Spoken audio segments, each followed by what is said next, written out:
Yo, what's good? Here's a realistic 90-day weight loss plan that you can use. My name is Omar Ahmed, and I was able to lose 80 pounds within a year. And just a couple years later, I went on a second fat loss phase, and I was able to lose 15 pounds in just 10 weeks. Here's what I did differently compared to my first fat loss phase, where I made all the unnecessary mistakes, and I had the successes, but it did take a lot longer than it should have. By the end of this video, you'll know exactly what to do.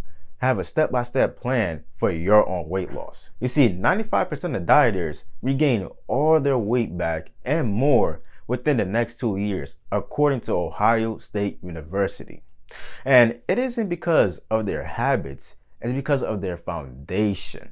They didn't build a strong foundation first. And then when they was trying to go on these fad diets, they was trying to go on these crazy diets where they cut their calories ultra low. They start eating salads and other low calorie meals.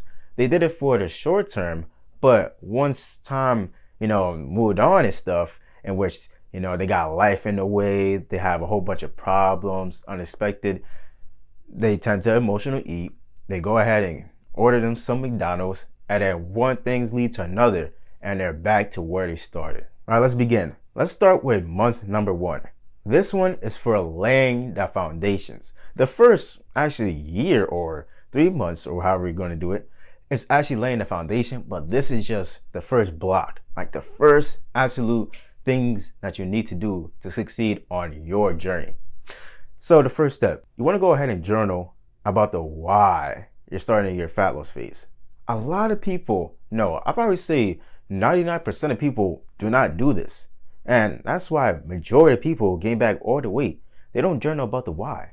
So when things get tough, when certain situations that you didn't expect happen, and you're unable to stay in the emotional clarity that you once had, you're going to regain all your weight. Because you're going to go back to the same mindset that you had previously that made you gain all that weight back. But when you have the why, when you at least have it written down, you could go ahead and read it. You'll be like, oh yeah, I gotta stick to this calorie deficit. I gotta eat these certain type of foods because if I just lose the weight, I know that my life will improve for the better, and I won't have to feel this much ankle pain, back pain. I won't have to feel like a loser when I'm looking in the mirror. I start to stop feeling so tired when I'm walking up a couple of stairs, and this is very important to me because I want to live a fully fulfilling life, but I just can't do it if I just feel so tired after walking a couple of steps.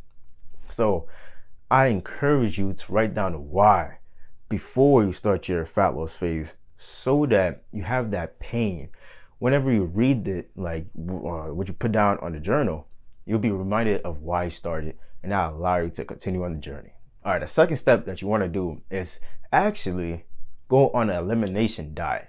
And essentially what that is, resetting your diet, and you're building it from the ground up. You see, a lot of people, again, just go ahead and remove a whole bunch of meals, and they just eat these certain type of meals and try to stay strict to them. However, that isn't sustainable. We're not robots. We can't just sit down and eat the same meals over and over and over and over and over for years. That's unlikely. Some people can do that, but why make it harder for yourself? Make your fat loss easy. So how I did mine personally was I started with the carnivore diet. And if you know what the carnivore diet is, then you know that it's very restrictive. Like, you can't have any carbs at all. However, it isn't that restrictive to the point where you can't eat anything. You have a whole wide variety of options. You got steak, lamb, chicken, eggs, and a whole bunch of others. So you can find your favorite protein sources, your favorite meats, and once you start going over through the weeks and months, you can start adding back food groups, and you can have pre-selected meals. So now you have an arsenal. Now you're not staying stuck to these certain presets of meals that you got for years to come. Now you have the knowledge because you built it from the ground up. You found what you like, you found what your body likes, and you found what you can stay consistent to. That's why I encourage the carnivore diet at least. You could go with any other diet. However, the one that I did was carnivore. Next step you want to do is start learning how to meal prep. Meal prepping is an overpowered trick. It's because if you go ahead and choose your meals every day, you are likely to choose a meal that isn't so healthy for you. You are more likely to choose the donut, more likely to choose the McDonald's meal, more likely to choose the number 3 or the number 4 combo. And that's because you didn't plan in advance. You see, emotional eating is a main driver for a lot of people for why they gain a whole lot of weight. It's because we're human. Of course we're going to feel emotions. And although emotional intelligence is something that you can upgrade, but why upgrade it with the foods? Because in the beginning, you're not to the point where you're experienced with tracking your calories. You don't know what you like for your body, what your body likes, and you only know what tastes good. So in the beginning, you're just gonna make a whole bunch of mistakes. So let's train your emotional intelligence later, but first, let's not even have to use willpower or discipline. Have the meals already ready. Because if you have the meals already ready, all you gotta do is pop into the microwave, pop into the stove, or pop it on the air fryer or whatever you wanna use. Now you got the meals ready for you, and now you can just eat it and then stay on your calorie deficit. The next step you want to do is introduce intermittent fasting. If you're not sure of what intermittent fasting is, it essentially is not eating anything. With fasting, that's when you don't eat or drink anything. But intermittent fasting is when you get to drink at least water. You know, something like this, something I like to carry around. And with intermittent fasting, it allows you to delay the amount of food that you can eat within a day. Because if you shorten the window of what you can eat in a day, then you are more likely to eat less because you have less chances to do so. And intermittent fasting worked perfectly for me because I didn't have to, eat a meal, I had to prepare it first in the morning. I would just not eat anything, drink some water, and get right to work. So it kind of allowed me to work more because I wasn't so focused on getting a whole meal in. And I did that for a couple of years. I'm even still doing it to this day. Next step is increase your daily steps. The classic old 8K steps a day. What this allows you to do is it allows you to increase your calorie expenditure. It allows you to increase the amount of calories your body is burning. And by you doing this, you are likely to burn fat off because your body needs some energy to do all those walking. So you're going to be burning fat just by doing simple walking. You don't even need to go on a whole cardio bike or go on the treadmill or the elliptical. You don't even need all that. And although they are helpful, and I would definitely recommend it, just for this first month, let's just get started with the walking because it's low impact, very accessible, and it's super easy to do. So even to this day, I like walking. The next step, track your weight. You cannot go on this calorie deficit and not track your weight. And although you may find it very emotional, you may get angry, upset, sad, whatever it is, I'm sorry, but you just gotta deal with it. Because how are you supposed to know if you're losing weight if you're not tracking your weight? Now you can look in the mirror and see if your face is starting to get slimmer, see if your body's starting to get slimmer. However, that's gonna take way longer.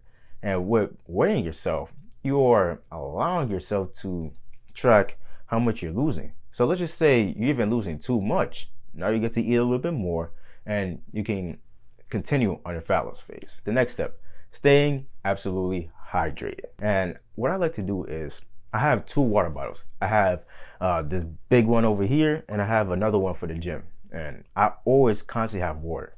And sometimes I'll be sitting here, I'll be picking this up and I'll be like, damn, this shit kind of heavy. And then I try to drink some water and I got no water at all. And that's because it's so easy to drink. It's in my vicinity. And because of that, I get my water in and I feel so hydrated during the day. And I feel as if I'm fuller throughout the day because if you're drinking water, your body got some nutrients in it to go ahead and work. So when I was on my fat loss phase, I had this water bottle around me everywhere. All right, for the last but not least, I want to go ahead and incorporate some workouts. And the reason why I put this at last is because I believe it to be the least important. But the other steps, the intermittent fasting, the meal prepping, the resetting the diet, I believe that to be way more important than simply just going to the gym. Because when you just go to the gym and you're not doing any of those, you're not going to lose weight. You're going to continue to gain weight and you're going to be upset. The gym for fat loss is just an add-on. It's not the main thing. However, you do want to build the habit of going to the gym. Now, just go at least 3 times a week. do full body, and you'll be good to go. And you'll lose weight as well, because when you work out, you are expanding your energy expenditure. If that makes sense. And it doesn't expand it that much. However, it does do something. But what the gym morally does is it internally turns you into this type of person who cares about their health. Before I started going to the gym, I did not care at all about my health or anything like that. I was just sitting home playing video games all day. However, when I started going to the gym, I started seeing other people working out, other people having fun and, flexing in the mirror about their bodies and stuff. I started to adopt that same culture. And years later, while I'm in the gym and I'm bulking and stuff, trying to gain some muscle, I'm turning into that type of person who loves to, flex in the mirror a little bit and even talk to people. Once we just get into this mindset of becoming this health conscious person, you're just more likely to become more healthier and achieve your goals. All right, with month number 2, now you want to start turning up the heat. Now, if you've been meal prepping, I'll just say about 2 times a week. That's honestly all you needed for the first month. For the first month, can we bump that up to 3? Can we bump that up to 4? Or can we even bump that up to 5? And when I say meal prepping, I mean you go ahead on 2 days and then you meal prep either your protein, your carbs, or just full meals. You don't have to extend the amount of times that you meal prep, but can you extend the amount of days that you have food for? Because let's just say you meal prep for only 3 to 4 days. Can you meal prep for 5, for 6, for 7? Let's go ahead and make sure that you got meals every day. All right, so with intermittent fasting, let's turn it up. So let's just say you was intermittent fasting in the beginning of as soon as you wake up for about an hour. Let's move that up to 1.5 to 2 hours and move that up to even 2.5. You're continuously shortening the amount of time that you can eat, allowing you to stay on this deficit for a much easier time. Now with steps, let's just say you stay consistent with the 8K. That's nice.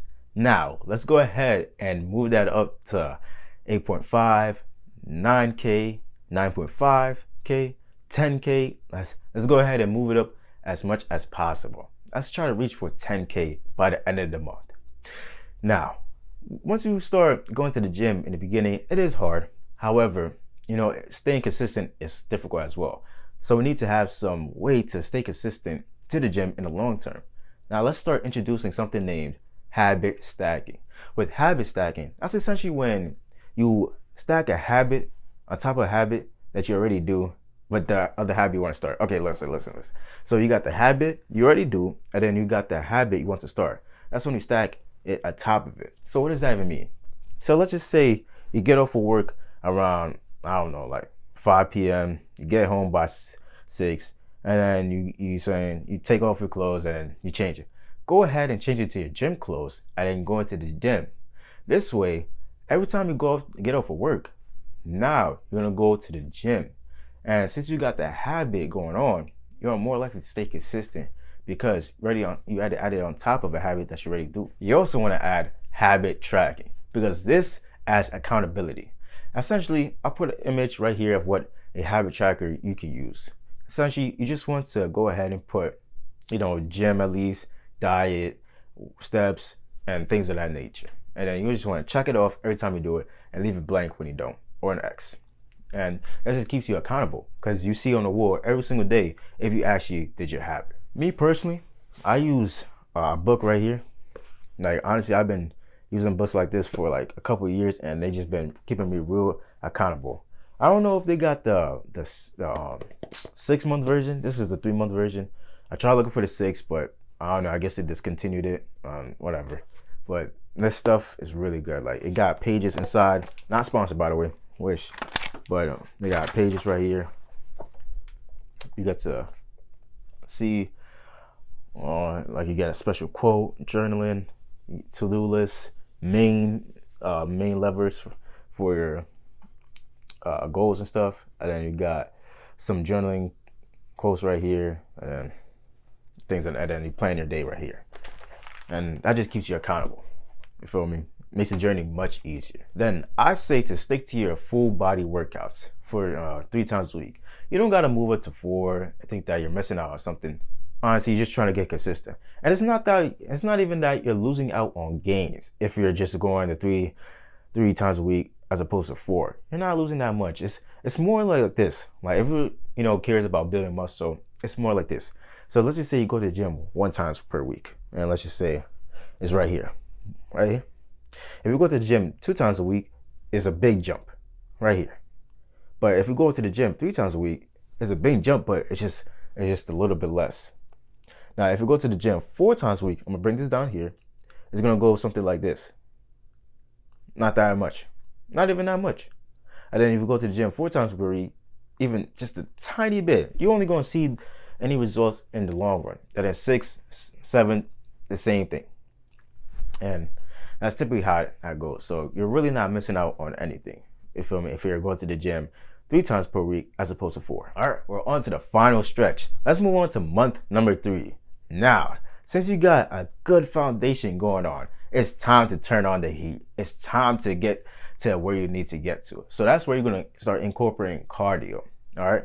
Now, first, you want to go ahead and increase your walking steps. So let's just say you was doing like 10, right? Go ahead and increase that to 12K. Make sure that you're consistent with that. And then start adding in the cardio, like the elliptical, the treadmill, the bike, whatever you find to be fascinating or find to be fun. You just want to choose the one that's the funnest for you, because that's the one that you're going to be able to stay consistent to and to grind hard on. Me personally, pause. I personally like to go with the elliptical because you get a full body workout. As you on the elliptical, you move your legs, your arms, all that. Well, on the treadmill, you're only moving your legs. Now, there's nothing wrong with that. You're not going to lose muscle on your legs, if you're just doing a treadmill. It's just that when you got that advantage, it just makes a small difference.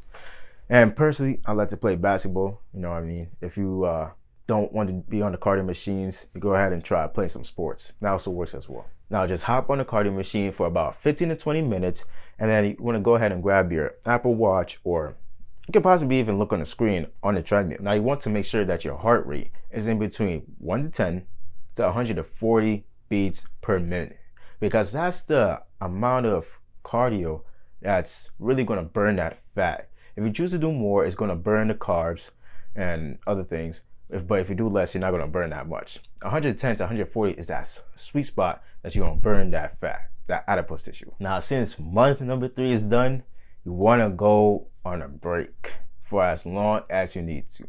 So I suggest to calm down on the cardio, choose to walk 10K steps, but continue to go to the gym and eat at a maintenance. Yes, you want to eat at a maintenance calories so that you can go ahead and give your body a rest. You want to let your body know that you're good.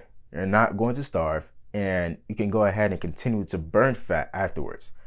That's what is called a diet break. Me personally, when I went on my first fat loss phase, I did not do a diet break, and it had costed me so severely, because there was times where I was continuously eating at a calorie deficit, not burning any fat, and I was feeling so tired.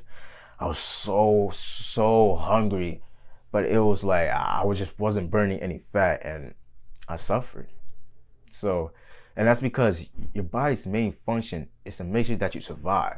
So when your body's in this constant stress of losing a whole bunch of fat, it needs to make up, it doesn't know that you're on a calorie deficit. It's thinking that you're about to die.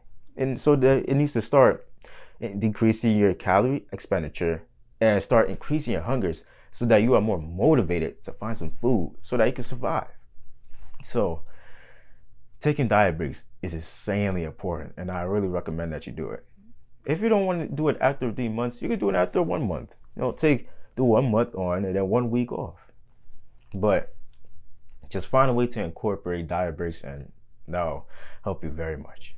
At the end of the day, losing weight is about consistency and mindfulness. I believe that if you stay consistent, you're eventually going to lose all the weight that you wanted to, regardless of what you do. However, if you don't stay mindful, then you are more likely to stay consistent to the wrong habits. But if you are mindful, you are likely to be aware that, oh yeah, I need to eat at a calorie deficit. Oh yeah, I can't go out and be drinking beer all the time. Oh yeah, I gotta actually go to the gym. However, if you're just mindful and then you don't do the work, then nothing's gonna happen. So mindfulness and consistency really play our hand. Now, with that being said, always take it one step at a time, because you may never know where that one step may lead you. Oh shit.